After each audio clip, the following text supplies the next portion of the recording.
The velvet seat beside Beatrice Langford remained conspicuously empty as the house lights dimmed. She smoothed the burgundy silk of her gown and forced her breathing steady, ignoring the weight of curious stares pressing against her shoulders. Julian Corwin's absence wasn't merely inconvenient, it was humiliating. Half the town had watched her arrive alone, watched her save the seat with a pointed glance, watched her check the entrance every 30 seconds like some desperate debutante. "Miss Langford." The voice came low and infuriatingly familiar, cutting through the orchestra's tuning like a blade through silk. "I believe this seat is available." Beatrice's spine went rigid. She didn't need to look up to know who stood there, but she did anyway because she refused to give Alexander Grayson, Duke of Northcliffe, the satisfaction of intimidation.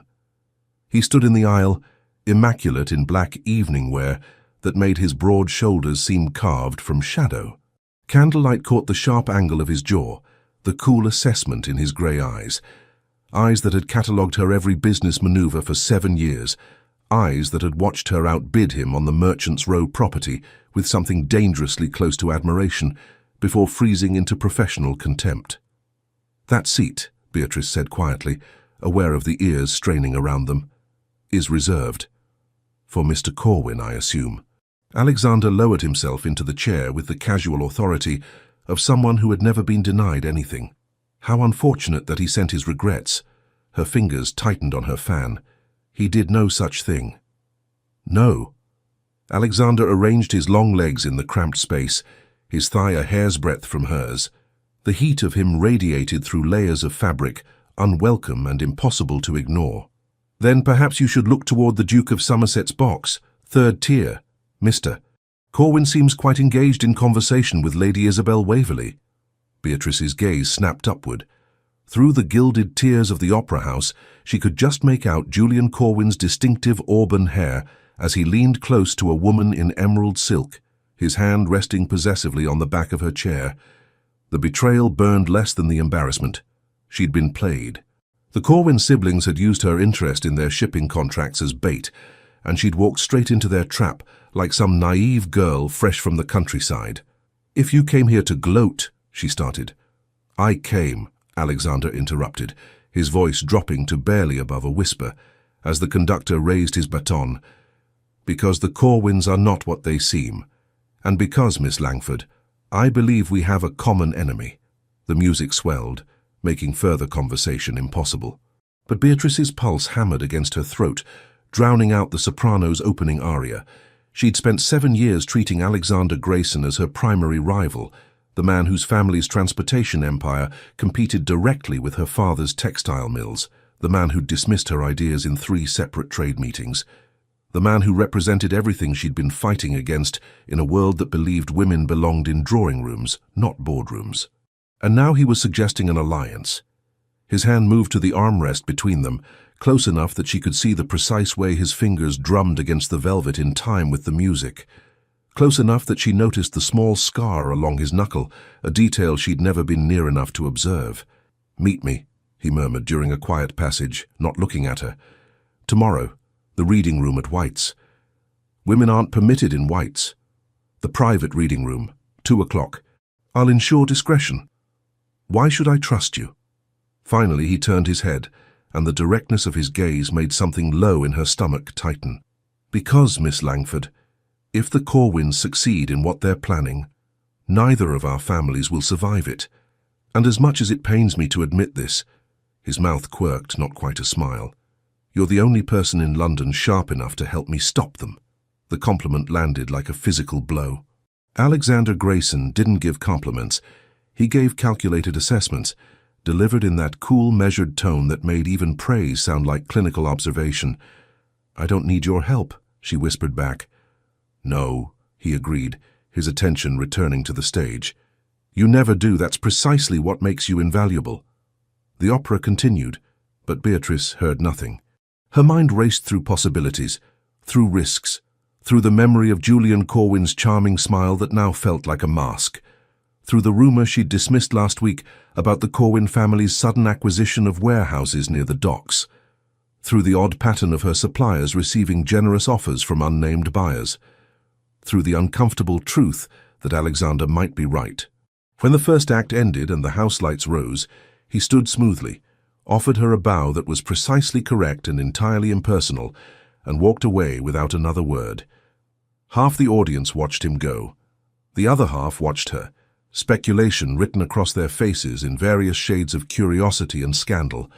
Lady Philippa Hartwell appeared at her elbow before Beatrice could escape, her widow's blacks making her sharp features even more striking.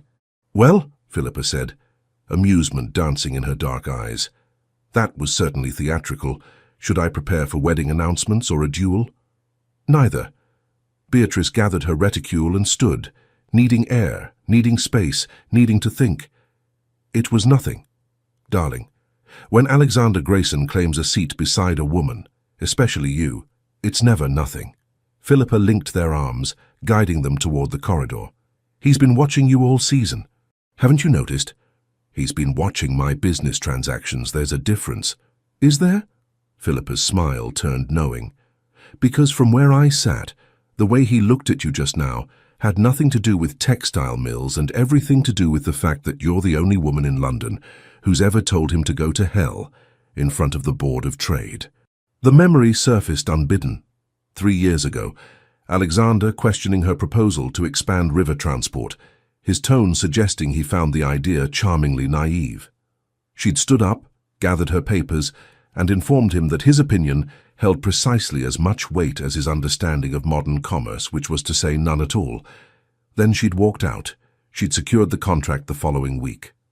"That doesn't mean—" "It means," Philippa interrupted gently, "that he respects you, which, for a man like Alexander Grayson, is far more dangerous than mere attraction." Beatrice wanted to argue, wanted to dismiss it as Philippa's tendency toward romantic interpretation. But the memory of his voice, "You're the only person in London sharp enough to help me stop them," echoed too loudly to ignore. "I need to speak with him," she admitted. "About business, I'm sure." "Philippa?" "I'm only saying," her friend continued innocently, "that if you're going to engage in clandestine meetings with London's most eligible duke, you should at least wear the blue gown. It makes your eyes look devastating." "Despite everything," Beatrice laughed, "I'm not trying to devastate him." "Pity." Philippa squeezed her arm. "Because I suspect he's already half devastated by you. He simply hasn't realized it yet." The private reading room at White's smelled of leather and old tobacco, its walls lined with books that Beatrice suspected no one actually read. Alexander stood by the window when she arrived, his back to the door, hands clasped behind him, in that particular posture of ducal contemplation she'd seen him adopt before making a business decision. "You came," he said without turning. "Did you doubt I would?" "No." He faced her then, and in the afternoon light filtering through the window she noticed the faint shadows beneath his eyes. "You've never been one to ignore a potential advantage, even when offered by an adversary. Is that what we are? Adversaries? What would you call 7 years of systematic attempts to outmaneuver each other in every commercial venture this side of the Thames?" "Competition," Beatrice said, removing her gloves with deliberate care. "Healthy rivalry. Mutual motivation." His mouth twitched. "How diplomatic. Very unlike you." She met his gaze directly. "Tell me about the Corwins." Alexander moved to the table, spreading out several documents with the efficiency of someone who'd prepared thoroughly. Julian and Isabel Corwin arrived from Liverpool 3 months ago. Their father's shipping company collapsed last year under suspicious circumstances, rumors of fraud, though nothing proven. The siblings claimed they wanted a fresh start in London. And you don't believe them? "I believe they're very good at presenting exactly what people want to see." He tapped one document. "Julian has been courting connections with every major trade family in the city, including yours." "He expressed interest in our fabric exports," Beatrice admitted, studying the papers. "Suggested his shipping routes could offer better rates than Grayson Transport." "Naturally." Alexander's tone was dry. "He approached us as well, suggesting our warehouses were underutilized and he could negotiate better terms with merchants directly. And you refused. I grew suspicious when 3 of our suppliers suddenly received offers to sell their businesses, very generous offers from unnamed buyers." Beatrice's chest tightened. "That happened to us as well. 2 of our linen suppliers in Kent. Father thought it was coincidence." "It wasn't." Alexander pulled out another document, this one dense with names and numbers. The buyers were shell companies. I traced them back through 6 layers of ownership. They all connect to a single source. The Corwins, a trust controlled by their late father's business partner, who conveniently died last year, leaving everything to Julian and Isabel. Alexander's jaw tightened. They're not here to build a business, Miss Langford. They're here to systematically acquire control of London's trade infrastructure, and then crush anyone who might compete with them, Beatrice finished. The audacity of it was almost impressive. Almost. They're trying to create a monopoly, and they're using charm and misdirection to do it. Alexander's gaze found hers. Julian was never interested in courting you. He was gathering intelligence, learning your suppliers, your contracts, your vulnerabilities. The anger that rose in Beatrice's throat was less about Julian's deception and more about her own blindness. She prided herself on reading people, on seeing through social performance to the calculation beneath. She'd missed this entirely. "Why are you telling me this?" she asked. "Why not simply move against them yourself?" "Because they've been more successful than I'd like to admit." The confession seemed to cost him. "They've already secured contracts with 4 of my key warehouses. If they continue at this pace, Grayson and Sons will be shipping goods in buildings we no longer control, at prices they dictate. And my family's mills? We'll find their fabric transported through Corwin-controlled routes at triple the current cost, or not transported at all." Alexander leaned back against the table, arms crossed. "Separately, we might survive. Together, we could stop them." "Yes." Beatrice paced to the window, mind racing through implications. An alliance with Alexander Grayson meant pooling resources, sharing information, coordinating strategy. It meant spending time with the man who'd been her primary professional obstacle for nearly a decade. It also meant survival. "What exactly are you proposing?" she asked. "A temporary partnership. 6 weeks should be sufficient to investigate fully, secure our suppliers, and outmaneuver the Corwins before they consolidate further power." "And how do you suggest we explain our sudden cooperation to all of London?" Alexander was quiet for a long moment. When Beatrice turned to look at him, something unreadable flickered across his face. "We tell them, I'm courting you." The words hung in the air between them like a challenge. "You cannot be serious." "It's the most efficient solution." His tone was perfectly reasonable, as though he hadn't just suggested something completely absurd. "It explains why we're suddenly spending time together. It provides cover for private meetings. It's ridiculous." Beatrice couldn't help the disbelieving laugh that escaped. "You and I can barely tolerate each other. Can't we?" He pushed off from the table, closing the distance between them with 3 measured steps. "You're intelligent, strategic, and ruthless when necessary. I respect all of those qualities. Respect is hardly the foundation for courtship." "No," he agreed. "But it's a better foundation than most marriages I've observed in society. And we're not actually courting, Miss Langford. We're simply allowing people to believe we are." Beatrice studied him, searching for the trap she knew must exist. Alexander Grayson didn't make careless suggestions. Every word he spoke was calculated, every action designed to achieve maximum advantage. "What do you gain from this?" she asked. "Beyond protection from the Corwins?" His eyes held hers. "The satisfaction of watching you work. You have one of the finest strategic minds I've encountered, and I've never had the opportunity to see it directed toward anything but my destruction. I'm curious what we might accomplish together." The honesty of it caught her off guard. No flowery language, no false flattery, just straightforward acknowledgement of her capabilities. "People will expect us to behave like a courting couple," she pointed out. "There will be expectations of affection. Then we'll meet those expectations." Something dangerous flickered in his expression. "I trust you can tolerate my company for the length of a waltz, Miss Langford, and I assure you, I'm capable of appearing besotted when necessary." Besotted. She couldn't keep the skepticism from her voice. "Is that such an impossible concept?" He tilted his head slightly, studying her with that unnerving focus. "You're accomplished, beautiful, sharp-tongued enough to keep any man on his toes. I imagine appearing interested will require less acting than you think. Beautiful." He'd said it as casually as he might comment on the weather, as though it were simply an observed fact rather than a compliment. Beatrice's pulse kicked up traitorously. 6 weeks, she said. 6 weeks. And at the end, we part ways cordially. No expectations, no obligations. Agreed. I maintain full control of my family's business decisions. I wouldn't dream of interfering. And if you attempt to use this arrangement to gain advantage over Langford Mills, then you have my permission to destroy me publicly. A slight smile touched his mouth. Does that satisfy your concerns? No, Beatrice thought, because the primary concern blooming in her chest had nothing to do with business, and everything to do with the way her body had responded to his proximity, to the quiet intensity in his voice when he'd called her beautiful. But those concerns were irrelevant. This was a business arrangement, nothing more. When do we begin, she asked. Tonight, the Ashworth ball. I'll call for you at 8. The Ashworth? Beatrice's eyes widened. Alexander, that's one of the most visible events of the season. Everyone will be there. Precisely. He moved toward the door, then paused. And Miss Langford? You might want to call me Alexander from this point forward. It would seem odd for my courting partner to address me with such formality. Then you should call me Beatrice. Beatrice? He said her name slowly, as though testing the shape of it. I'll see you this evening.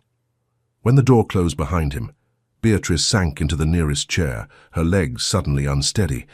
She'd just agreed to fake courtship with Alexander Grayson.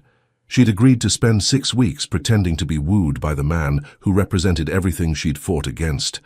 And the truly terrifying part was the small voice in the back of her mind whispering that pretending might be far more dangerous than any business rivalry they'd ever engaged in. The Ashworth ballroom glittered with 1,000 candles, their light reflecting off gilded mirrors and the diamonds adorning London's elite. Beatrice felt every eye in the room turn when she entered on Alexander's arm. You look exceptional, he murmured, his breath warm against her temple. The blue becomes you. Philippa's suggestion, worn because Beatrice had stubbornly refused to overthink her choice. Now she wondered if that had been a mistake. The sapphire silk clung to her curves in ways her usual modest gowns did not, the neckline just daring enough to be memorable. Flattery, Your Grace? She kept her voice light. How unexpected.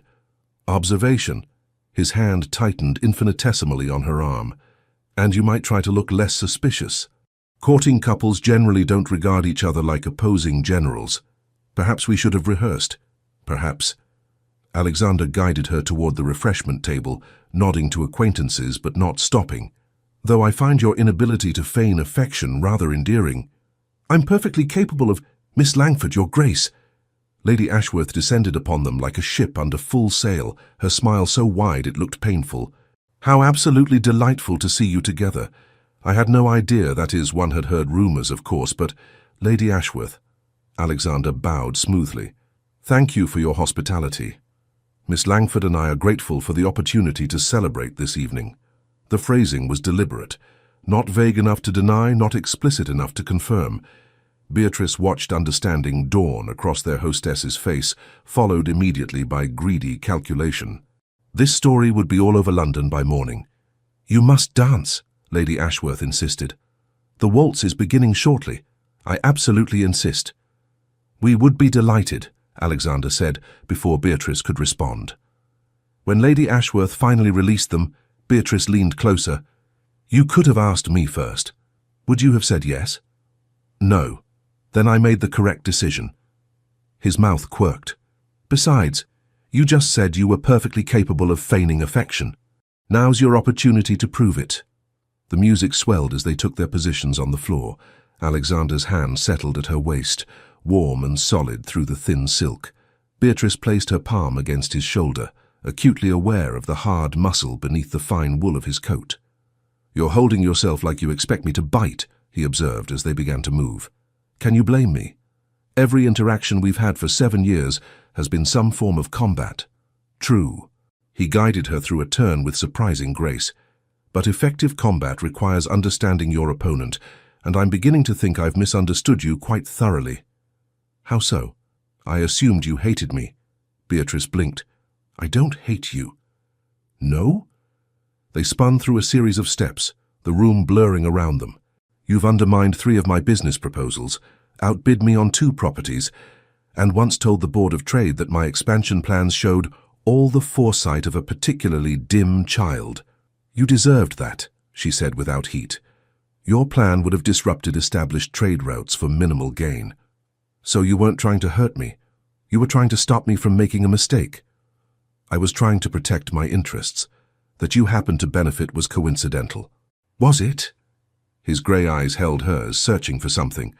Or have we been circling each other all this time, each too proud to admit we might be useful allies instead of enemies? The question cut too close to thoughts Beatrice had never let herself fully form. There had been moments over the years, brief flashes when Alexander's strategic brilliance had impressed her despite herself, when she'd found herself anticipating his counter-arguments with something that felt disturbingly like excitement. "You're overthinking this," she said instead. "We're temporary partners. Nothing more. Of course." But something in his tone suggested he didn't entirely believe it.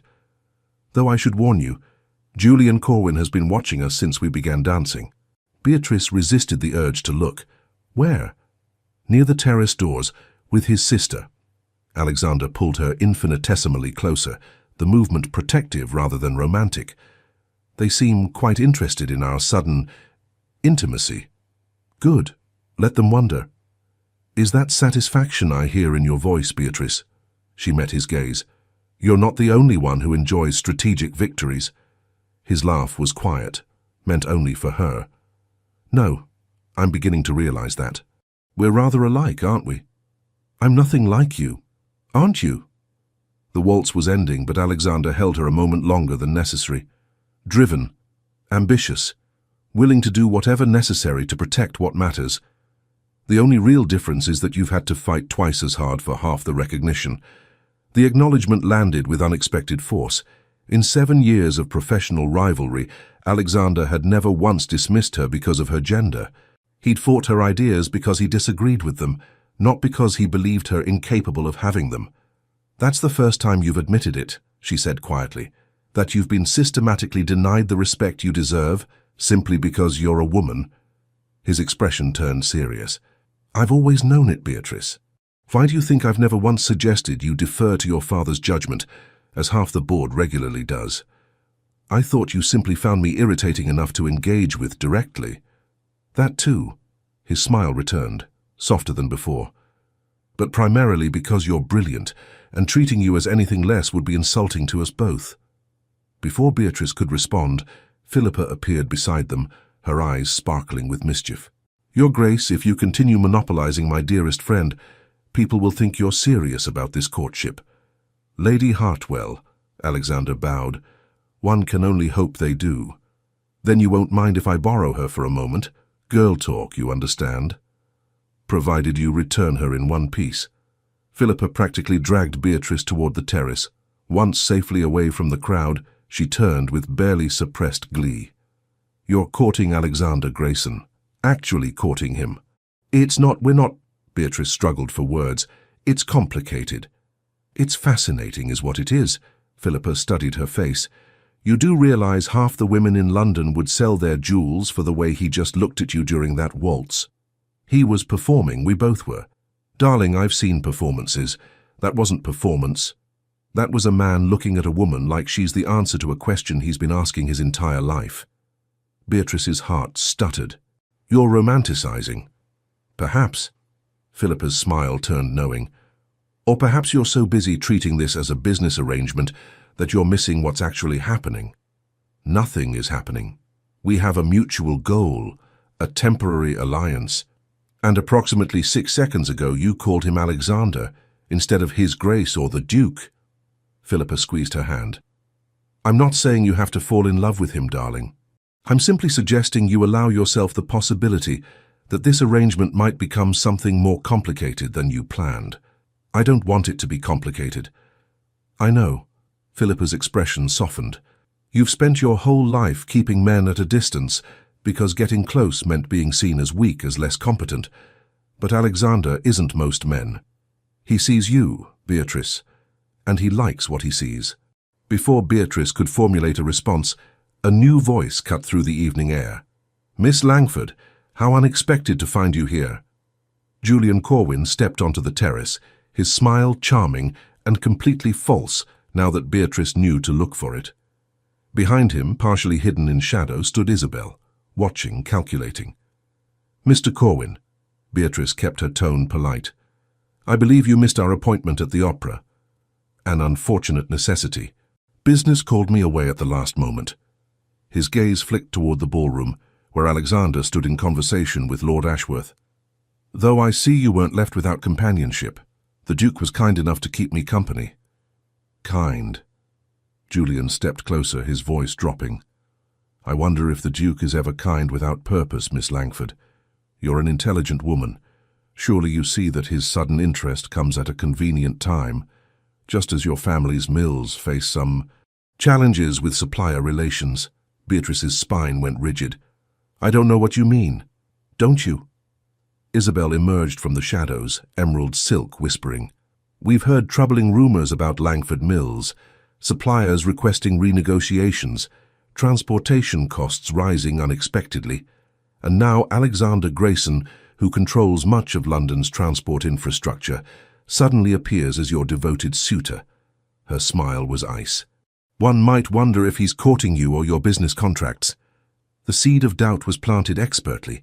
Beatrice felt it lodge in her chest, despite knowing exactly what they were doing. This was manipulation, obvious and clumsy. Except it wasn't entirely clumsy, was it? Because the question had validity. Alexander did control transportation. He could easily be using this arrangement to secure favorable terms while appearing to offer partnership. "The Duke's intentions," Beatrice said carefully, "are his own concern." "Of course." Julian's expression oozed false sympathy. "I simply hate to see someone as brilliant as you being used, Miss Langford. My sister and we understand what it's like to be underestimated, to have to fight for respect in a world that would rather we fade into obscurity. We'd hoped to offer you genuine partnership, but if you prefer the Duke's arrangement—" He let the sentence trail off, the implication clear. "Choose us and it's real. Choose him and you're being played." "I appreciate your concern," Beatrice said, her voice like cut glass, "but I'm perfectly capable of managing my own affairs." "No doubt," Isabel stepped closer. "Though if you ever need allies who see your value without ulterior motive, you know where to find us." They departed as smoothly as they'd arrived, leaving Beatrice and Philippa alone on the terrace. The evening suddenly felt colder. "They're lying," Philippa said immediately. "Whatever doubts they just planted—" "I know they're lying," but Beatrice's hands were shaking. "That doesn't make the questions less valid. Alexander respects you. You saw it yourself tonight. Respect and exploitation aren't mutually exclusive." Beatrice pressed her palms together, steadying herself. "I need to be smart about this. I can't let—" "Let what? Let yourself trust him?" Philippa's voice gentled. "Or let yourself want to trust him?" The distinction cut to the bone. Because Philippa was right, the terrifying part wasn't the possibility that Alexander was using her. The terrifying part was how much she wanted to believe he wasn't. "I should go back inside," Beatrice said. "He's been watching the terrace door since you left." Philippa touched her arm. "Whatever you're afraid of, darling, I don't think it's Alexander Grayson." No, Beatrice thought, as she returned to the ballroom. What she was afraid of was herself. Was the treacherous hope blooming beneath her ribs that maybe, just maybe, this arrangement could become something real? Alexander met her halfway across the floor, concern flickering across his features. "What did they say to you?" "Nothing of consequence." "Beatrice." He said her name like a reprimand. "What did they say?" She looked up at him, at the man who'd been her rival for 7 years, who'd never once treated her as less than his equal, who was offering partnership when he could have simply tried to crush her business. "They suggested you're using this courtship to gain leverage over my family's contracts." Alexander's expression went cold. "And you believed them?" "No." The answer came automatically, and Beatrice realized with shock that it was true. "But I'd be a fool not to at least consider the possibility." Something in his face shifted. "You're not a fool, you're cautious. There's a difference." He offered his arm. "May I escort you home? I think we've provided enough entertainment for one evening." The carriage ride was silent at first, the darkness inside providing false privacy. Beatrice could feel Alexander's presence beside her, could sense the tension radiating from his carefully still form. "I'm not using you," he said finally. "I know that's what you must be wondering." "I'm not—" "Yes, you are, and I don't blame you." He turned to face her, his expression barely visible in the dim light filtering through the window. "You've spent your entire life being dismissed, undermined, treated as though your accomplishments were somehow less valid because of your gender. Of course you're suspicious of a man who suddenly appears offering partnership. Then why did you?" The question emerged raw, vulnerable. "Why not simply compete against the Corwins on your own?" "Because I would lose." The admission seemed to cost him. Not immediately. Perhaps not for months. But eventually, their strategy would work. They're targeting suppliers, transportation, storage, every link in the chain that keeps London's trade moving. Separately, the Langfords and Graysons can be isolated and eliminated. Together, we control too much of the infrastructure for them to consolidate power. That's logical strategy. Yes, it doesn't explain why you suggested courtship instead of simple business partnership. Alexander was quiet for a long moment. "Because I wanted an excuse to spend time with you beyond negotiation tables and board meetings. Because I'm tired of only seeing you across crowded rooms, watching you dismantle someone else's flawed logic, and wondering what it would be like to have that mind working with mine instead of against it." He paused. "Because you fascinate me, Beatrice. And I'm selfish enough to use the Corwin threat as justification for something I've wanted for longer than I care to admit." The confession hung between them like a held breath. Beatrice's heart hammered against her ribs. "You can't say things like that," she managed. "Why not?" "Because this is supposed to be pretend." "Is it?" His hand moved, not touching her, but close enough that she could feel the warmth of his palm near her cheek. "You're the most honest person I know, Beatrice. You've never been able to lie convincingly, which is why you're such a terrible card player. So tell me honestly, does this feel pretend to you?" No, she thought. It felt terrifyingly, devastatingly real. 6 weeks, she said instead. "That's what we agreed." 6 weeks, he confirmed, but he didn't pull his hand away. "And in those 6 weeks, I intend to prove to you that I'm not using you, that I see exactly who you are, and that the woman I see is worth far more than any business advantage." "Alexander, you don't have to believe me now." His thumb ghosted across her cheek, not quite touching. "But you will." The carriage stopped outside her family's townhouse. Alexander descended first, offering his hand to help her down with perfect propriety. On the front steps, under the watchful gaze of her family's butler, he bowed over her hand. "Tomorrow," he said quietly, "we visit your suppliers in Kent. Together. That's business, not courtship. With us, I suspect they'll always be intertwined." His lips brushed her knuckles, the touch sending electricity up her arm. "Good night, Beatrice." She fled inside before he could see how much that simple gesture had affected her. Before she could do something foolish like ask him to stay. Upstairs in her room, Beatrice pressed her hands against the cool window glass and watched Alexander's carriage disappear into the night. 6 weeks, she'd agreed to. 6 weeks of pretending to be courted by a man who claimed he'd wanted this all along. 6 weeks to discover whether she could protect her heart while risking everything else. Behind her, a soft knock announced her lady's maid. "Miss, you have correspondence. It arrived while you were out." Beatrice took the envelope, recognizing immediately the Corwin family seal. Inside, a single line in elegant script. "Consider carefully who profits from your trust, Miss Langford. Not all dukes wear their intentions as openly as their titles." She crumpled the paper in her fist. The Corwins weren't going to let this be simple. They'd seen the threat immediately. An alliance between Langford and Grayson meant the end of their plans, which meant the next 6 weeks weren't just about pretending courtship or investigating the Corwins' schemes. They were about survival. And despite every instinct screaming caution, despite a lifetime of guarding her heart against exactly this kind of vulnerability, Beatrice found herself hoping that when survival was secured, Alexander would still be standing beside her, not as a temporary ally, but as something infinitely more dangerous.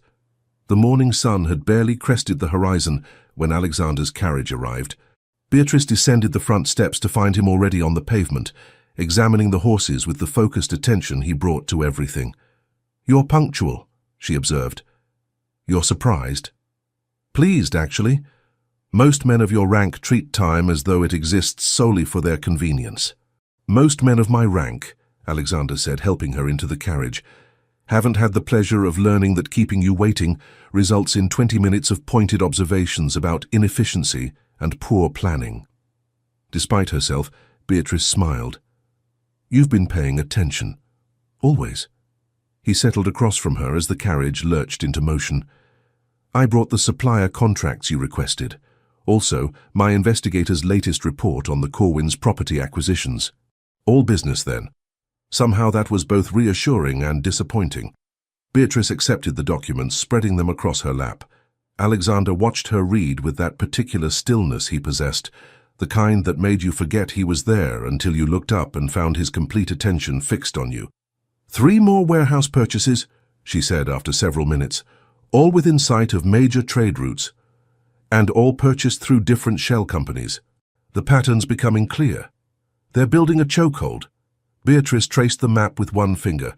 "Control the warehouses, control the routes, control the prices. Anyone who wants to ship goods through London has to go through them, or pay exorbitant fees to find alternative routes." Alexander leaned forward. "Which is why we need to secure our suppliers before the Corwins approach them. If we can lock in contracts now at current rates, they'll be forced to compete on quality rather than manipulation." Beatrice looked up. "That's brilliant." "It's pragmatic. The brilliant part was your suggestion last night about coordinating our shipping manifests to maximize warehouse efficiency. I had my clerks run the numbers this morning." He handed her another paper. "We could reduce transport costs by nearly 30%. The implications were staggering. Our families have been competing for the same resources when we should have been coordinating all along." "Yes. We're idiots." "Proud idiots," Alexander corrected. "There's a difference." The comfortable ease of the exchange caught Beatrice off guard. This was how they should have been working all along. 2 sharp minds attacking a problem from complementary angles, building on each other's strengths rather than exploiting weaknesses. It felt natural, right, dangerous. "Tell me about the Ashworth ball," Alexander said, apparently sensing her shift in mood. "What else did the Corwins say to you?" Beatrice hesitated, then decided on honesty. "They implied you were using this courtship to gain leverage over my family's business." "I know, I heard." She blinked. "You were listening?" Lady Hartwell positioned herself where I could observe the terrace. His expression was unreadable. "I wanted to intervene, but she advised me that you'd resent the implication you couldn't handle them yourself." She was right. She usually is. Alexander's gaze held hers. "But for the record, if they'd posed actual physical threat rather than mere manipulation, I would have intervened regardless of your potential resentment." The casual protectiveness in his tone made something warm unfurl in Beatrice's chest. "I can defend myself." "I don't doubt it. That doesn't mean you should have to." He paused. "Though I admit, watching you verbally eviscerate Julian Corwin with perfect politeness was deeply satisfying. You sound almost proud." "I am proud. You're magnificent when you're angry." The compliment landed with unexpected weight. Most men found her anger off-putting, something to be managed or dismissed. Alexander spoke as though it were an attribute to be admired. "You're trying to charm me," Beatrice said, aiming for accusatory and landing somewhere closer to pleased. "Is it working?" "Insufferably well." His smile was slow, genuine. "Good, because we're arriving at our first supplier, and I need you properly charmed for what I'm about to suggest." "Why do I feel like I should be concerned?" "Because you're intelligent." Alexander leaned closer, dropping his voice conspiratorially. "Mr. Henderson has been our linen supplier for 15 years. He's traditional, conservative, and deeply romantic. If we want him to sign an extended contract before the Corwins approach him, we need to present a united front." "Meaning?" "Meaning he needs to believe we're genuinely courting. Which means—" Alexander's expression turned carefully neutral. "I'm going to need to touch you, nothing inappropriate but enough to be convincing." Beatrice's pulse kicked up. "Define touch. Hand at your waist as we walk, perhaps my arm around your shoulders in casual affection, the occasional gesture of—" He paused, Intimacy, such as brushing a curl from your face, straightening your collar, small things that suggest comfort and familiarity. It was entirely reasonable, necessary even. So why did Beatrice's skin suddenly feel too warm? Fine, she managed, but nothing more than— Nothing you're not comfortable with, Alexander interrupted firmly. I promise. The moment you want me to stop, I will. The carriage halted outside Henderson and Sons, a modest building that smelled of fresh linen and wool. Mr. Henderson himself greeted them at the door, his weathered face breaking into a surprised smile. Your Grace, and Miss Langford, I hadn't expected, that is, together. Mr. Henderson. Alexander's hand settled at the small of Beatrice's back, warm and steady through the layers of her dress. Thank you for seeing us. Miss Langford and I are evaluating potential partnerships, and naturally your company was first on our list. The touch wasn't possessive. It was supportive, as though Alexander was silently communicating, I'm here. You're not alone in this. Beatrice found herself leaning infinitesimally into it. Partnerships. Mr. Henderson ushered them inside, his expression delighted. How wonderful. I'd heard rumors, of course, that you and the Duke were, but one never knows what to believe. The rumors, Beatrice said, surprising herself with the steadiness of her voice, are entirely true. Alexander's fingers pressed briefly against her spine, a gesture of approval that sent warmth flooding through her. The meeting proceeded smoothly. Mr. Henderson showed them his operation with obvious pride, explaining his concerns about recent offers from unnamed buyers. When Alexander presented their proposal, extended contracts at current rates, guaranteed transport through Grayson routes, coordinated production with Langford Mills, the older man's relief was palpable. It's more than fair, Your Grace. Miss Langford. He glanced between them, his eyes twinkling. If you don't mind my saying, it's good to see the two families working together. Your fathers, they had such rivalry. Seemed a shame, two brilliant minds always at odds. We're attempting to correct that mistake, Alexander said quietly. His thumb traced a small circle against Beatrice's back, the gesture absent-minded and entirely too intimate. Some rivalries, we've learned, are simply misunderstood partnerships. Mr. Henderson beamed. Well said, Your Grace. Well said indeed. Outside, as they returned to the carriage, Alexander's hand lingered at Beatrice's waist a moment longer than necessary. That went well. It did. She looked up at him, suddenly aware of how close they were standing. You were right about presenting United Front. I'm occasionally right about things. His smile turned self-deprecating. Though don't let it become common knowledge. I have a reputation for infallibility to maintain. Your secret is safe with me. Is it? Something shifted in his expression. Because I'm finding I want to share quite a few secrets with you, Beatrice Langford. And that's rather unprecedented. Before she could respond, a voice called out from down the street. Your Grace, Miss Langford. They turned to find Philippa approaching, her widow's blacks stark against the morning sun. She carried a basket covered with linen, her expression radiating mischief. What fortunate timing, she said, not sounding surprised at all. I was just visiting my aunt nearby. How lovely to find you both here, together, alone, on what appears to be a business call. Lady Hartwell. Alexander's tone was dry. Your timing is, as always, impeccable. Isn't it? Philippa's eyes danced. I don't suppose you're free for lunch.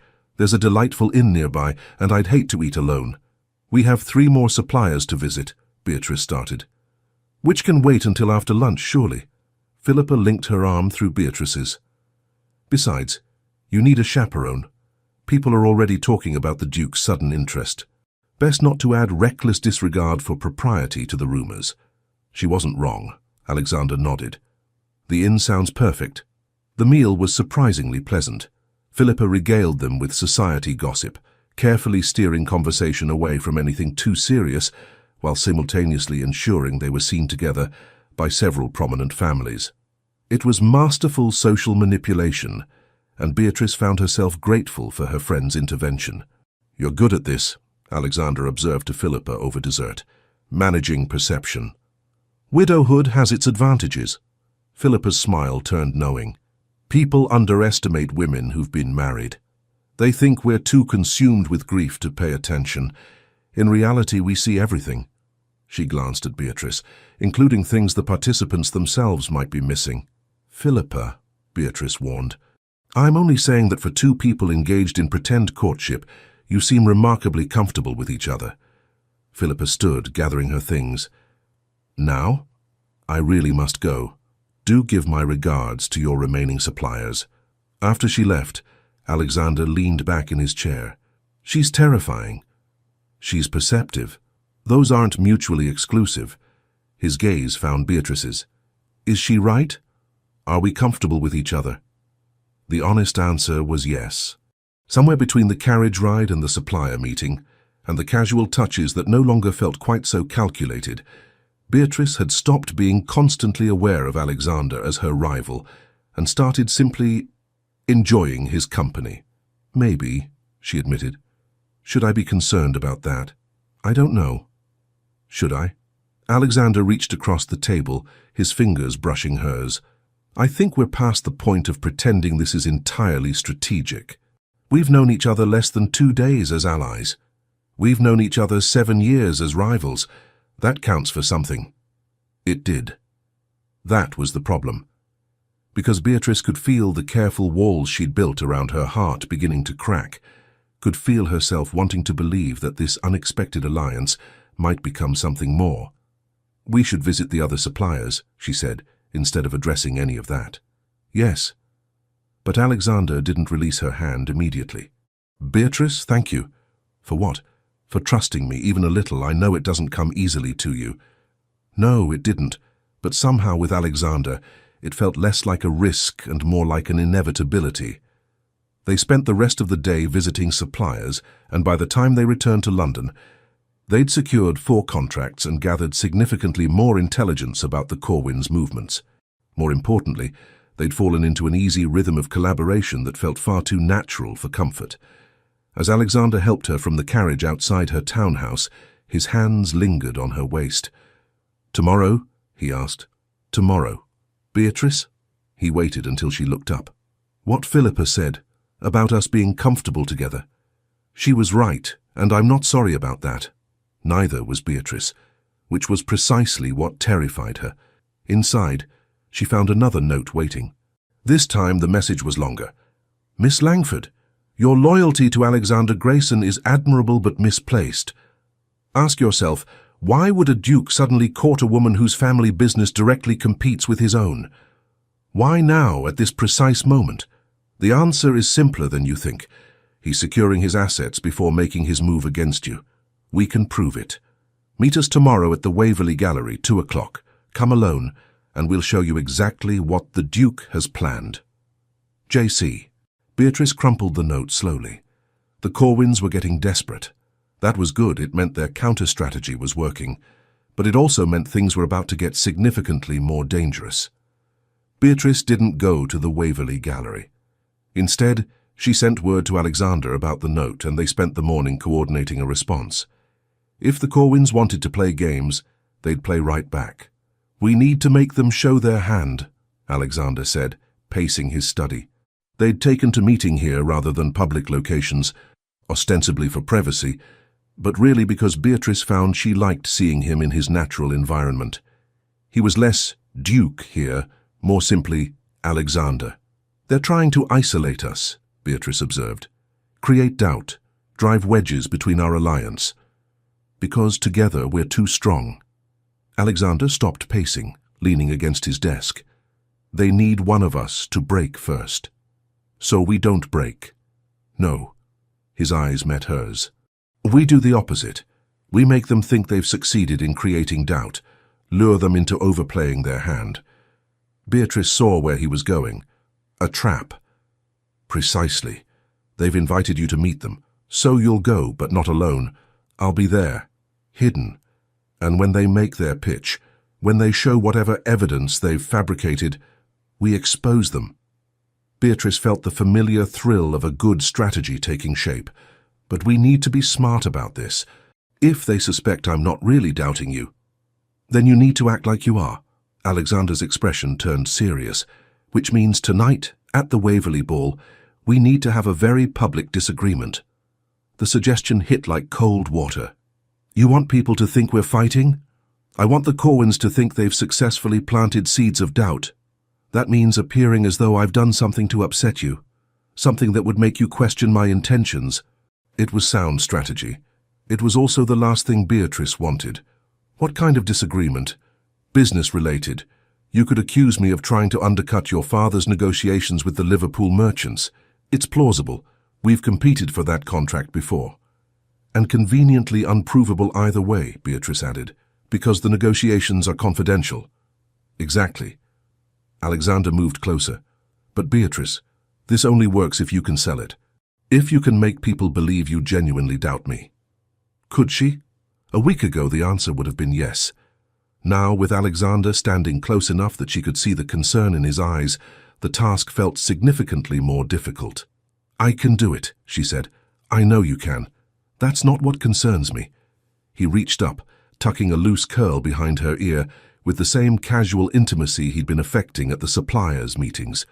Except now, there was no audience. No reason for it except that he apparently wanted to. What concerns me, he continued quietly, is that staging a fight means I'll have to say things I don't mean, things that might hurt you. I'm not fragile, Alexander. No, but you are important. And the thought of causing you pain, even strategically, he stopped himself. I'll try to keep it minimal. The vulnerability in his voice made Beatrice's chest ache. It's just acting, like everything else we've been doing. Is it? His thumb traced the line of her jaw. Because I stopped acting somewhere around the third supplier meeting, possibly earlier, and I suspect you did too. Beatrice's breath caught. Alexander, I know. 6 weeks, temporary alliance, no expectations. His hand dropped.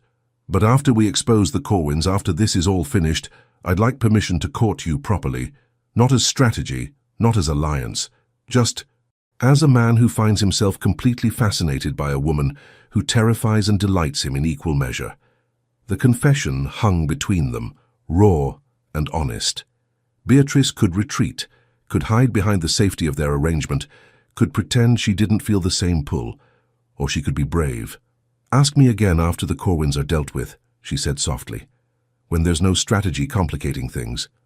And if you say no, then I say no, and we part ways as agreed. She met his gaze. But Alexander, I don't think I'm going to say no. His smile was slow and devastating.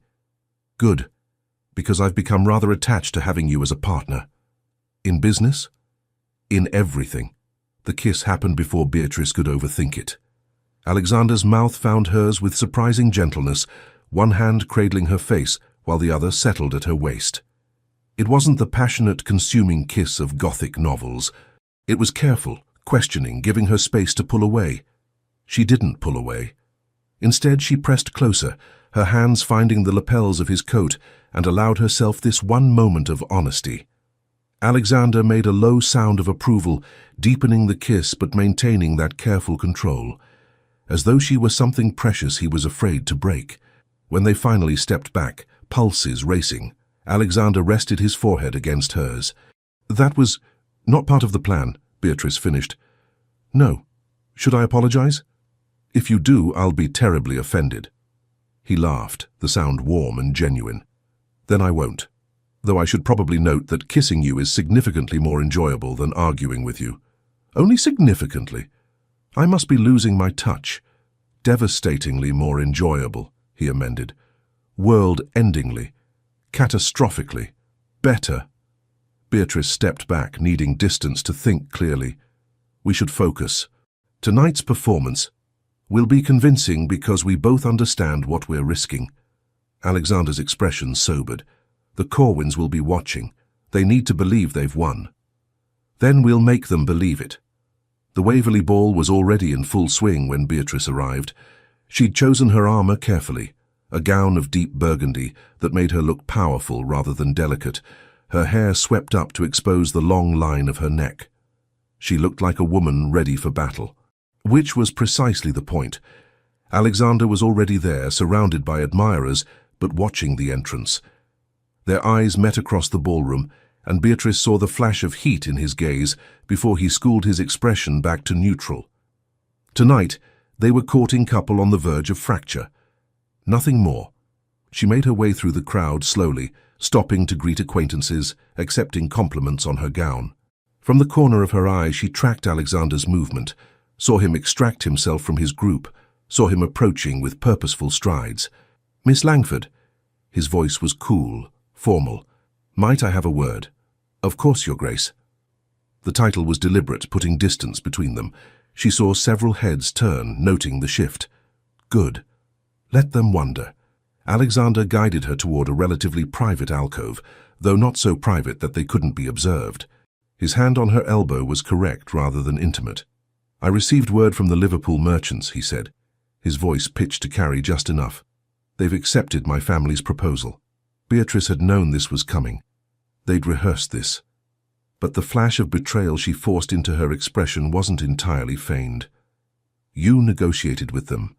After we agreed to coordinate our approach, I negotiated what was best for Grayson & Sons, as you would have done for Langford Mills. We had an agreement, Alexander, a business agreement which I've honored." His expression was carefully neutral. "You didn't actually expect me to pass up a lucrative contract simply because we're courting." The word "simply" was a calculated blow. Beatrice felt it land even knowing it was strategy. "I expected you to honor your word. I have honored it. Nothing in our arrangement precluded me from pursuing my family's interests." "No, I suppose it didn't." Beatrice kept her voice level, aware of the growing audience. "How foolish of me to assume partnership meant actual cooperation rather than convenient access to my family's supplier contacts." Alexander's jaw tightened. "That's not, isn't it?" She stepped closer, dropping her voice to a harsh whisper that would still carry. "You've been to every one of our facilities, met with our key suppliers, reviewed our contracts, and now, conveniently, you've secured a deal that directly undercuts our expansion plans. If you're suggesting I used our courtship for competitive advantage, I'm not suggesting anything. I'm observing facts." Beatrice turned to leave. "Thank you for clarifying the nature of our arrangement, Your Grace. It won't happen again." She walked away before he could respond, feeling the weight of dozens of stares. Behind her, she heard the immediate explosion of whispers. The Ton loved nothing more than watching a courtship implode. Philippa materialized at her elbow within minutes. "That was quite a performance," she murmured. "Almost believed it myself. It needed to be convincing." "Oh, it was. Several matrons are already composing cautionary tales about trusting dukes." Philippa squeezed her arm. "Are you all right?" "I'm fine." "Darling, you're shaking." Beatrice looked down at her hands, surprised to find Philippa was right. "It's just saying those things to him, even knowing it's strategy, felt awful." Philippa's expression softened. "Because somewhere in the past week, you stopped seeing him as a rival and started seeing him as something more. We have a plan. This is part of it." "I know. That doesn't make it easier." Philippa guided her toward the refreshment table. "The Corwins are watching you, by the way. Julian looks positively triumphant." Good. That meant the performance had worked. Beatrice accepted a glass of champagne she didn't want, using it as a prop while she scanned the room. Julian stood near the terrace doors, Isabel beside him, both wearing expressions of carefully concealed satisfaction. They thought they'd won. Now came the dangerous part. Beatrice waited precisely 20 minutes before making her way toward the terrace, timing it so she'd pass near the Corwins. Julian stepped into her path, as though by accident. "Miss Langford, forgive me, but you seem distressed." "I'm perfectly fine, Mr. Corwin." "Are you?" His expression was all false sympathy. "I couldn't help but overhear your conversation with the Duke. How unfortunate. Business disagreements happen." "Of course. Though one can't help but wonder if perhaps we were right." He lowered his voice. "About His Grace's true intentions." Beatrice let herself hesitate, as though considering. "I don't know what you mean." "Don't you?" Isabel moved closer. "You're an intelligent woman, Miss Langford. Surely you've noticed the pattern. The Duke expresses sudden romantic interest, gains access to your family's business operations, and then, conveniently, secures deals that benefit him at your expense. That's quite an accusation. Is it an accusation if it's simply observation? Julian's tone was gentle, poisonous. We did try to warn you. But perhaps now you're ready to hear what we have to say? Beatrice glanced toward the ballroom, where Alexander stood in conversation with Lord Ashworth, his expression unreadable. I don't think... Tomorrow, Isabel interrupted softly. The Waverley Gallery, 2 o'clock. We have documentation that will prove the Duke has been systematically using your courtship to undermine your family's business. If we're wrong, you lose nothing by looking. If we're right... She let the sentence trail meaningfully. Beatrice took a slow breath as though steeling herself. 2 o'clock.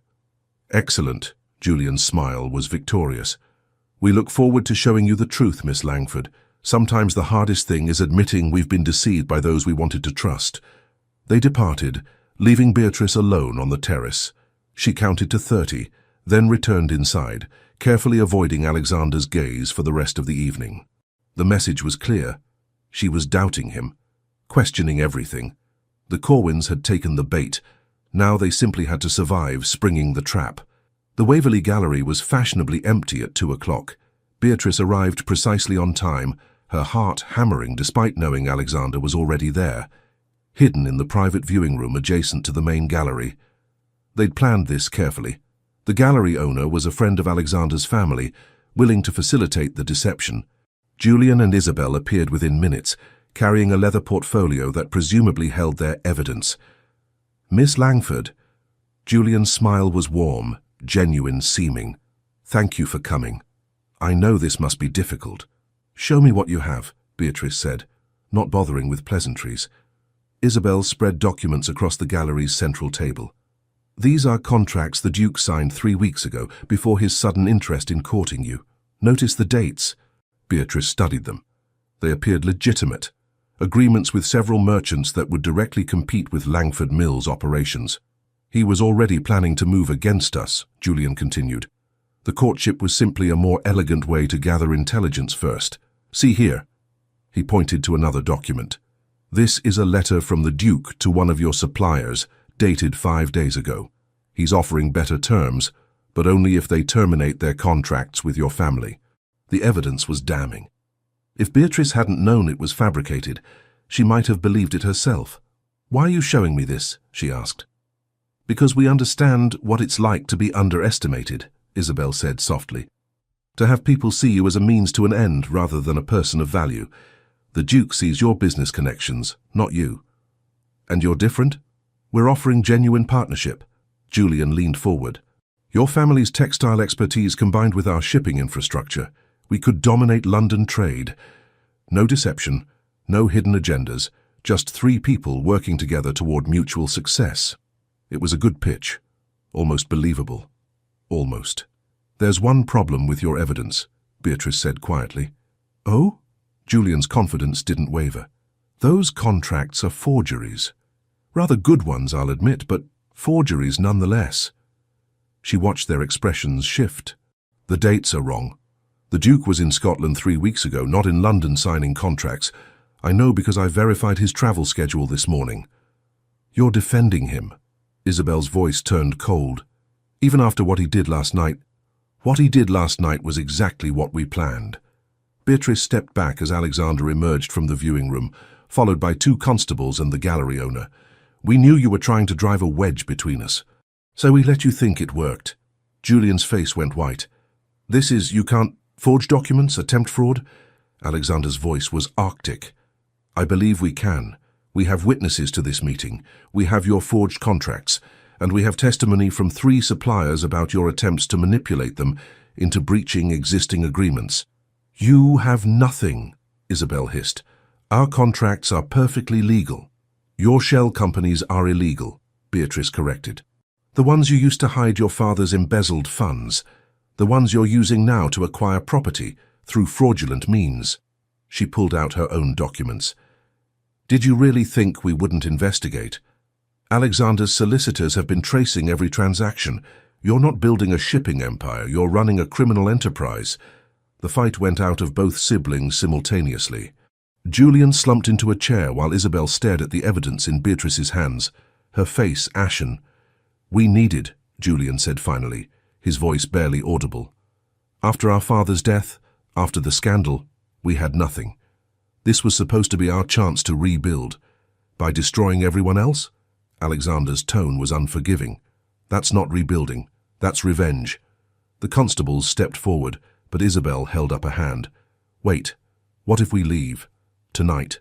Take what assets we have left and disappear. You'll never hear from us again. And let you do this to some other city?" Beatrice shook her head. "No, you made choices. Now you face consequences." As the constables led them away, Julian looked back once. "You two deserve each other," he said, not entirely as an insult. "You're both ruthless when it counts." After they were gone, Beatrice sagged against the table, the adrenaline draining away. Alexander was beside her immediately, his hand steadying her elbow.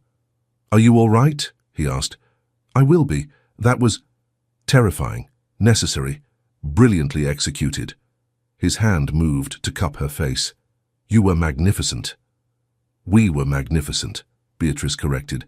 "This was partnership, remember? The best kind." Alexander's thumb brushed her cheekbone. "Beatrice, about last night, I know it was strategy. That doesn't mean it didn't hurt to say those things to you." His expression was serious.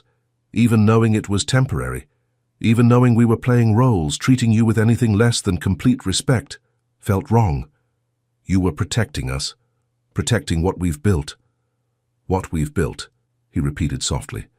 "Yes, I quite like the sound of that." The gallery owner discreetly cleared his throat. "Your Grace, Miss Langford, I'll need to close the gallery now, unless there's anything else." "No. Thank you, Marcus." Alexander offered Beatrice his arm. "May I escort you home?"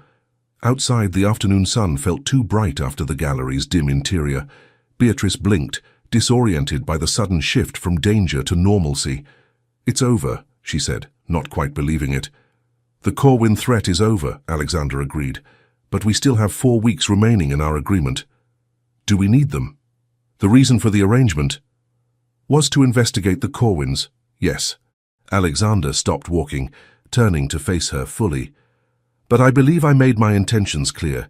I'd like to continue seeing you, Beatrice, not as strategy, not as business alliance, but as a man courting a woman he's come to admire beyond measure." "You're asking permission?" "I'm asking if what we've had these past 2 weeks, the easy collaboration, the conversations that lasted hours, the moments when we forgot to pretend, if any of that was real for you." Beatrice thought about the supplier meetings where they'd finished each other's sentences, about the carriage rides filled with debate and laughter, about the kiss in his study that had felt like coming home. "It was real," she admitted. "Terrifyingly real." "Terrifying," Alexander repeated with a slight smile. "Why terrifying?" "Because I've spent my entire life proving I don't need anyone, that I can succeed alone. Wanting you means admitting that maybe being chosen and being respected aren't mutually exclusive, that maybe partnership doesn't make me weak. It doesn't." He stepped closer. "Beatrice, you're the strongest person I know. That doesn't change because you allow yourself to want connection. If anything, it takes more courage to be vulnerable than to be isolated." "Is that what you did when you suggested courtship?" "I took a risk," he admitted. "I'd spent 7 years watching you from across boardrooms, admiring your mind while telling myself it was simply professional respect. Then the Corwins gave me an excuse to get closer, and I realized I didn't want an excuse anymore. I wanted the reality. And if I'd said no to all of this, then I would have respected that. Your autonomy, your choices, they matter more than my desires." His hand found hers. "But I'm hoping you won't say no. I'm hoping you'll give us a chance to discover what happens when 2 people who've been circling each other for years finally move in the same direction."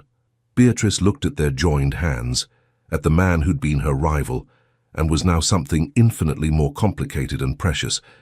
"I spent years believing that being wanted meant giving up who I was. That love required submission. And now? Now I think maybe I was wrong. Maybe the right person doesn't ask you to be smaller. They challenge you to be more fully yourself than you've ever dared." She met his gaze. You've never once tried to diminish me, Alexander, even when we were rivals. Because you're not someone who can be diminished. You're brilliant and fierce and occasionally terrifying, and I wouldn't change any of it. I'm also stubborn and prideful and terrible at asking for help. I know, I'm arrogant and controlling and have a tendency to assume I'm always right. His smile was self-deprecating. We're rather a disaster, aren't we? Probably. And yet I can't imagine going back to the way things were before. When you were just the irritating duke I competed with rather than the irritating duke I... She stopped herself. You what? Alexander's voice was gentle, coaxing. Care about, Beatrice finished quietly, rather more than I planned to. Good. His thumb traced circles on her palm. Because I've been half in love with you since you told the Board of Trade. I had the foresight of a dim child. And I'm finding that half is no longer an adequate measure. The confession stole her breath. Alexander, you don't have to say it back. Not until you're ready. Not until you're certain. He raised her hand to his lips. But know that I'm certain. That whether we have 4 weeks or 4 decades, I intend to spend that time proving that being wanted by me means being seen, respected, and challenged. Never diminished. Beatrice's eyes burned. That's the most romantic thing anyone's ever said to me. Is it? Because I have several more planned. I've been composing them mentally for the better part of a week. Despite everything, she laughed. You've been planning romantic speeches. I'm a strategist. Did you expect anything less? His expression turned serious. Though I should warn you, my family can be challenging. My mother has very specific ideas about appropriate matches for dukes. Will I meet her expectations? You'll terrify her, delight my father, and probably scandalize half the family by refusing to give up your role in Langford Mills. Alexander's smile was fierce with pride. It will be magnificent. You sound very certain of that. I am. Because you're not someone who compromises who she is for anyone. And that includes me. He paused. Though I should mention, if we do this properly, if we truly court with the intention of something permanent, I will eventually want marriage and children. A future that combines both our family's legacies rather than forcing you to choose. The careful way he said it made Beatrice's chest ache. You've thought about this? Extensively. Too much, probably. Alexander looked almost embarrassed. I may have even asked my solicitors about partnership structures that would allow you to maintain independent control of your business after marriage. There are precedents, apparently. Not many, but they exist. You researched partnership marriage contracts. I told you. I've been half in love with you for years. The research simply became more urgent recently. Beatrice pressed her free hand to her mouth, overwhelmed by the thoughtfulness of it. By the understanding that Alexander hadn't just fallen for who she was, he'd built their potential future around preserving exactly that. Ask me again, she said, about courting you properly. Miss Langford, Alexander said, his voice formal but his eyes warm. Would you do me the extraordinary honor of allowing me to court you? Not as strategy, not as alliance, but as a man who finds himself completely besotted with a woman who is his equal in every way that matters. Yes? The word came easily, naturally. Yes, I would like that very much. His kiss was different this time, less careful, more certain. His hands framed her face as though she were infinitely precious, and Beatrice let herself sink into it, let herself believe that maybe, just maybe, she could have both the business empire she'd fought for and the partnership she'd never known she wanted. When they finally separated, both breathing hard, Alexander rested his forehead against hers. I should return you home, before we scandalize your family's entire staff by making love in the middle of a public street. That would be terribly improper. Devastatingly so. But he didn't move. Though I should mention, once we're married, I plan to be devastatingly improper with you quite frequently. Heat flooded Beatrice's face. Alexander, too much? Not enough, she admitted, surprising herself with her honesty. But I suspect we should save that particular conversation for after you've secured my father's permission. Practical as always. Alexander stepped back, offering his arm. Come, I'll return you home properly. Speak with your father like a gentleman. and then spend the next several weeks wooing you with all the romance and strategy I can muster. That sounds perfect, and it did. All of it. The partnership, the passion, the promise of a future where she wouldn't have to choose between respect and desire. As they walked back to her family's townhouse, Beatrice found herself imagining that future. Business negotiations, where they worked as allies rather than opponents. Evenings spent debating strategy and planning expansion. Children who would inherit both families' legacies and never be told they had to choose between them. It was more than she'd ever let herself hope for, and with Alexander's hand warm in hers, it felt entirely possible. 3 months later, Beatrice stood in the study she now shared with Alexander, reviewing contracts for their newly merged distribution network. The marriage had happened quietly, with only close family and friends because neither of them enjoyed spectacle. What they did enjoy was working together. "These numbers are wrong," she said, pointing to a column in the shipping manifest. Alexander looked up from his own papers. "How do you mean?" "You've allocated 3 vessels to the southern route, but we'll need 4 during winter months. The Thames freezes in sections. We covered this in the November planning meeting." "We did." He made the correction with a small smile. "I was testing to see if you'd catch it." "Liar. You forgot." "I absolutely forgot." Alexander set down his pen. "But watching you correct me is one of my favorite pastimes now." "Is it?" "It's deeply attractive when you prove me wrong." "Always has been." He rose from his chair, moving to stand behind her. His hands settled on her shoulders, thumbs working at the tension there. "Though I should mention you've been working for 6 hours straight, perhaps we should consider dinner." Beatrice leaned back into his touch. "After I finish this section." "Of course. Because you've never met a deadline you couldn't beat by 3 days." His lips brushed her temple. "I love that about you." "You love my competitiveness?" "I love everything about you." He turned her chair so she faced him, but particularly the parts that most people would find challenging. Your refusal to compromise. Your insistence on being right when you are, in fact, right. The way you look at me when I suggest something foolish, like I'm a particularly disappointing student who should know better. I don't. You absolutely do. It's magnificent. Alexander knelt beside her chair, his expression turning serious. "Beatrice, I have something I want to discuss." Her pulse kicked up at his tone. "That sounds ominous." "Not ominous. Hopeful." He took her hand. "We've been married 3 months. The business merger has exceeded all projections. Your father has officially retired, leaving you in complete control of the mills. And I find myself thinking about the future quite often." "What about it?" "About children." He said it carefully, watching her face. "I know we've discussed it in abstract, but I wanted to know, are you ready or would you prefer to wait?" Beatrice's throat tightened. They talked about this before marriage, about how any children would inherit both empires, how they'd be raised to see business and partnership as equally valuable. But Alexander was asking something more specific now. "You want children," she said. "I want your children." His thumb traced circles on her palm. "I want to watch you teach them strategy and resilience. I want to see them inherit your brilliance and hopefully my patience, though given our temperaments, they'll probably be tiny, terrifying geniuses who question everything." "That sounds exhausting." "That sounds perfect." He raised her hand to his lips. "But only when you're ready. Your timeline, your choice. I'm simply stating my intentions." The honesty of it made Beatrice's eyes burn. "And if I said I wasn't ready, then we'd wait. This isn't negotiation, love, it's conversation." He paused. "Though I should mention, I think about it often. About a little girl with your eyes and determination, or a boy who inherits your gift for seeing 3 moves ahead. About teaching them that partnership is strength, not weakness. You've thought about this specifically." "Extensively." His smile turned self-deprecating. "I'm a strategist, married to another strategist. Did you think I wouldn't plan our children's education before they're even conceived?" "That's very you. Is it terrible that I want them soon?"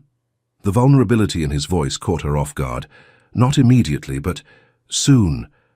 I want to build that future with you, Beatrice, the family we both never quite fit into growing up. I want us to create something better." Beatrice cupped his face, studying the man who'd somehow become essential to her existence. Ask me again in a year, after we've consolidated the Norfolk expansion and established the new trade routes. Practical as always. But Alexander, she leaned forward, pressing her forehead to his. The answer will be yes, I already know that. I simply want to do this right, to ensure I can be both mother and business owner without sacrificing either. You won't sacrifice anything. We'll hire staff, coordinate schedules, share responsibilities equally. His hands framed her face. And when you're ready, whether that's in 1 year or 5, I'll be here, ready to begin that adventure with you. 1 year, Beatrice confirmed. And then I would very much like to have your children, to build something that combines everything we are. I adore you. Alexander kissed her slowly, thoroughly. Though I should warn you, I intend to spend the next year practicing very diligently for this eventuality. Heat pooled low in her belly. Practicing? Extensively, thoroughly, with great attention to detail and technique. His mouth curved against hers. I am nothing if not dedicated to mastering new skills. Alexander Grayson, are you attempting to seduce your wife in her own study? Our study, and yes, absolutely. He rose, pulling her with him. Unless you'd prefer to finish those contracts first. Beatrice glanced at the papers, then back at her husband. The contracts can wait. Excellent decision. He swept her up, carrying her toward their bedroom with the same confidence he brought to every business negotiation. You know what I love most about you? My strategic mind? That too, but primarily your ability to prioritize. He set her down beside their bed, his hands already working at the buttons of her dress. Romance first, paperwork second. I never agreed to that hierarchy. You're about to. His mouth found the curve of her neck. Repeatedly. And he was right. But then Alexander usually was. About business, about strategy, about the way desire and respect could coexist in perfect balance. About the fact that being wanted by the right person meant being seen completely and loved precisely for that. Epilogue. 1 year later, Beatrice stood in the nursery of their London home, watching Alexander assemble what was supposed to be a cradle, but currently resembled a complicated wooden puzzle. The instructions are unclear, he muttered, studying the diagram. The instructions are perfectly clear. You're simply being stubborn about asking for help. I'm not stubborn. Alexander, you once spent 3 days trying to solve a shipping route problem, rather than consulting with your logistics manager, because you were convinced you could figure it out yourself. I did figure it out. After 3 days, and considerable frustration, Beatrice moved closer, studying the half-assembled cradle. You've got piece 7 attached where piece 4 should be. I do not. He stopped, comparing the diagram to his work. I absolutely do. Would you like help? No. Yes. Maybe. Alexander set down the pieces with a sigh. I wanted to do this myself. It seemed important. The first thing our child sleeps in should be built by their father. That's very sweet. But Alexander, our child will value having a father who knows when to accept assistance more than having a cradle built from stubborn pride. When did you become so wise? I've always been wise. You're simply more willing to acknowledge it now. She settled onto the window seat, one hand resting on her rounded belly. Though I appreciate the sentiment, even if the execution is questionable. Alexander abandoned the cradle, crossing to kneel beside her. His hand covered hers, feeling the flutter of movement beneath. Strong kicks today. Very strong. I think we're having a tiny dictator, or a future business magnate. He leaned close, speaking to her belly. Hear that? Your mother thinks you're going to be demanding. I'm choosing to interpret that as leadership potential. You're ridiculous. I'm excited. He looked up at her, his expression open and vulnerable in a way it had taken months of marriage to achieve. We're having a baby, Beatrice. A child who will inherit both our family's legacies, who will be taught that strength comes in many forms, and who will probably be impossibly stubborn given their parents. Undoubtedly. Alexander's hand splayed across her belly. But they'll be loved, and respected, and never made to feel they have to choose between who they are and who the world wants them to be. Beatrice's throat tightened. You're going to be an excellent father. I'm going to try. He pressed a kiss to her stomach, then another. And you're going to be magnificent. You're already managing 3 factories, overseeing 2 major expansions, and growing an entire human being.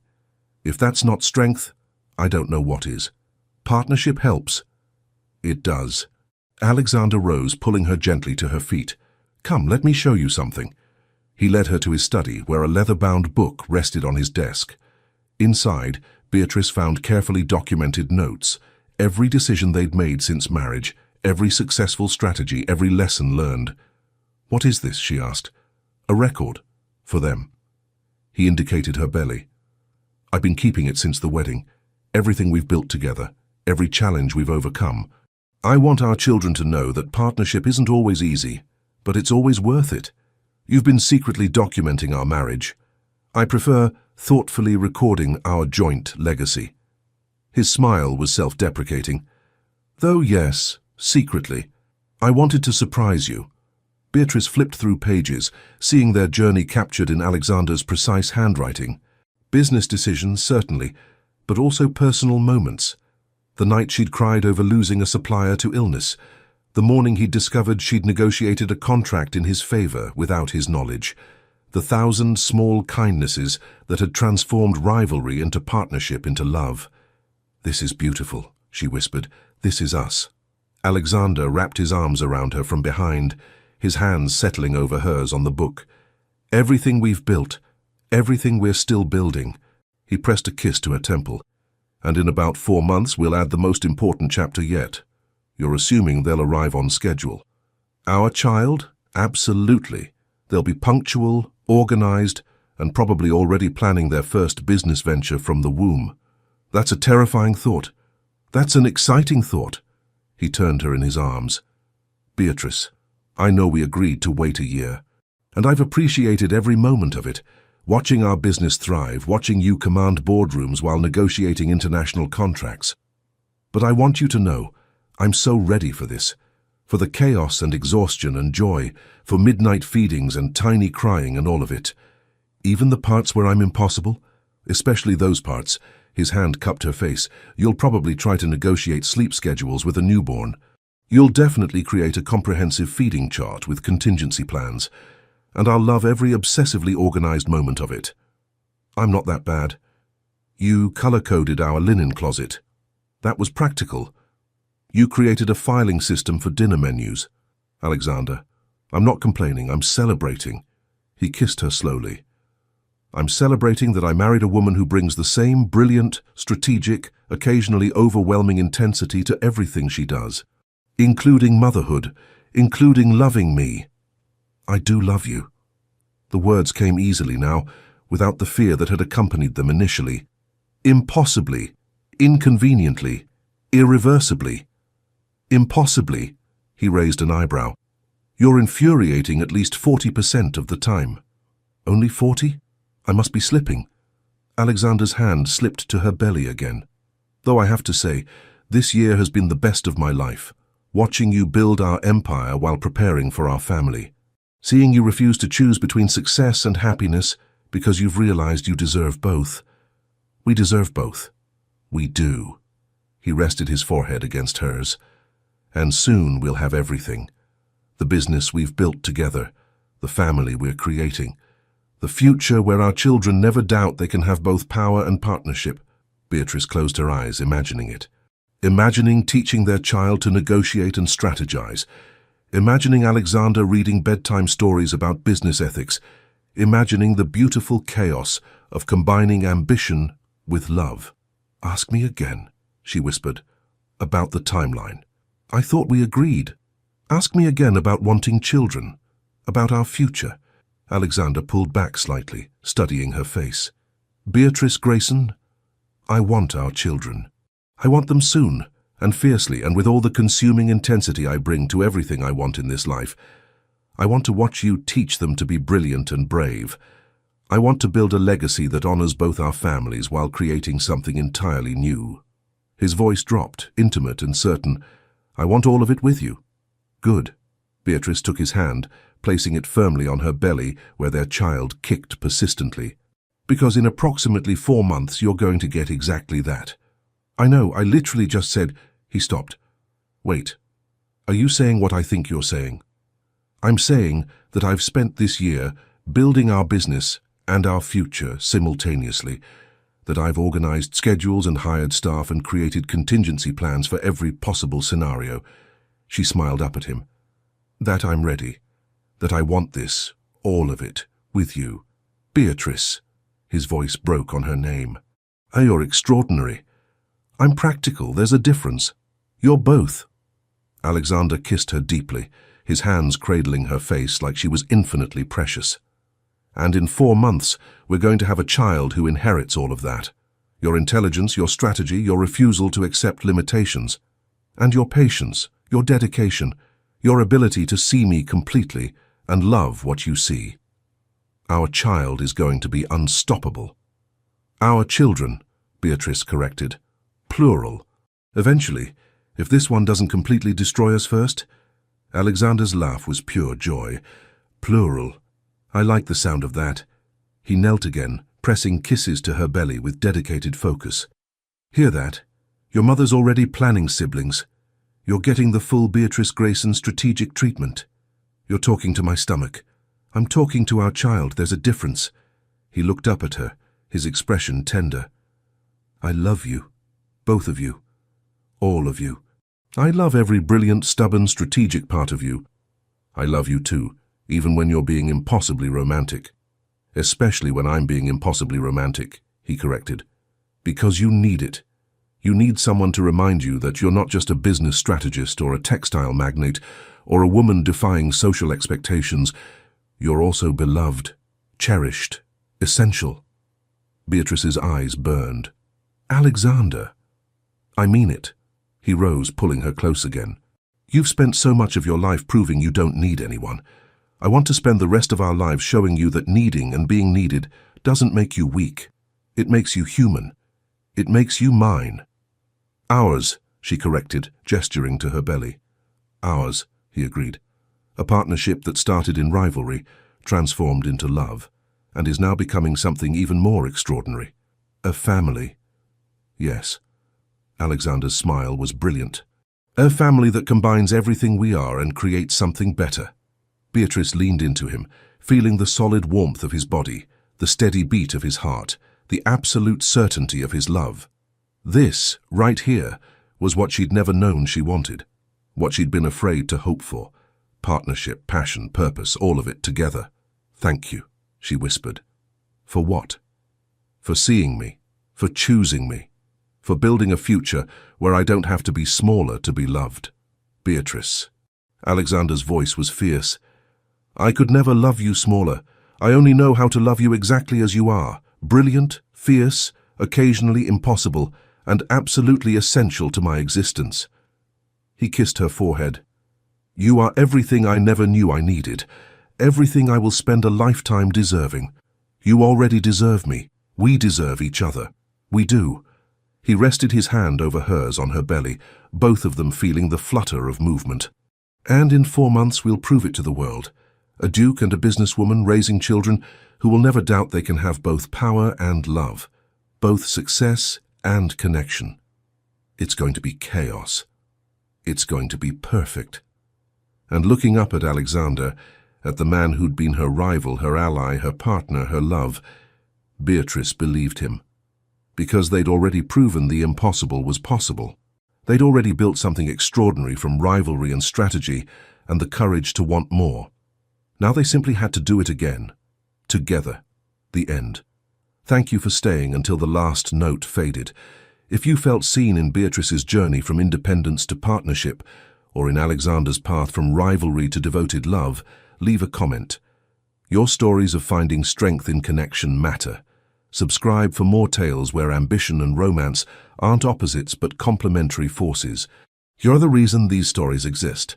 Thank you for being here.